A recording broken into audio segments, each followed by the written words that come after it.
Assalomu alaykum, hurmatli kitobxonlar.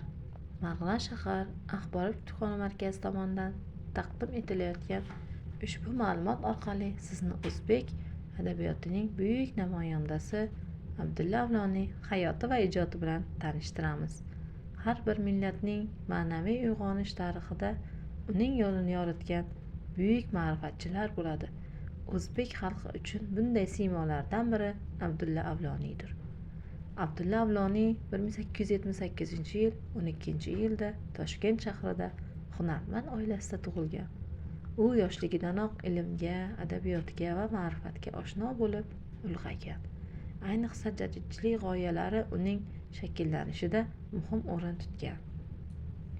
Abdulla Avloniy jadidchilik harakatining eng faol targ'ibotchilaridan biri bo'lib, xalqni savodsizlik va jaholatdan chiqarish, zamonaviy ta'limni joriy etish yo'lida fidoyilik bilan xizmat qilgan. 1904-yildan boshlab Toshkentda yangi usuldagi maktablar ochib, ularda matematika, geografiya, tarix kabi fanlarni joriy qilgan. Bu o'sha davr uchun katta islohot bo'lib, yoshlar dunyoqarashining kengayishiga xizmat qilgan. Avloniy pedagog, yozuvchi, dramaturg, jurnalist va jamoat arbobi sifatida sermahsul ijod qilgan.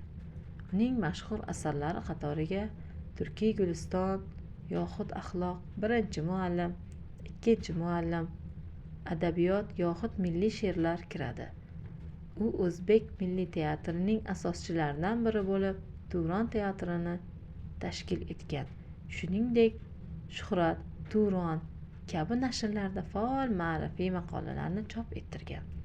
Avloniy minglab o'quvchilarga ilm bergan haqiqiy ustoz bo'lib, birinchi muallim va ikkinchi muallim darsliklari o'z davrining eng mashhur qo'llanmalaridan hisoblangan. Shu sababli xalq orasida u muallimlar muallimi deb ham e'tirof etilgan.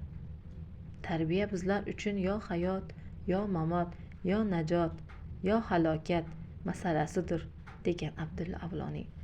Abdulla Avloniyning asarlarini o'rganishda Marg'ilon shahar axborot kutubxona markazi alohida o'rin tutadi. Markaz fondida Abdulla Avloniy asarlari, jadidchilik harakati va ma'rifat tarixiga oid ko'plab manbalar jamlangan. Kitobxonlar bu yerda an'anaviy va elektron adabiyotlardan foydalanishlari, tinch va qulay muhitda mutolaa qilishlari mumkin. Kutubxonada Abdulla Avloniy merosini targ'ib etishga qaratilgan turli tadbirlar, uchrashuvlar o'tkazib kelinmoqda. Abdulla Avloniy 1934-yilda vafot etgan bo'lsa-da, uning ma'naviy merosi bugun ham ta'limda, adabiyotda va ma'naviyatda munosib o'ringa ega bo'lib qolmoqda.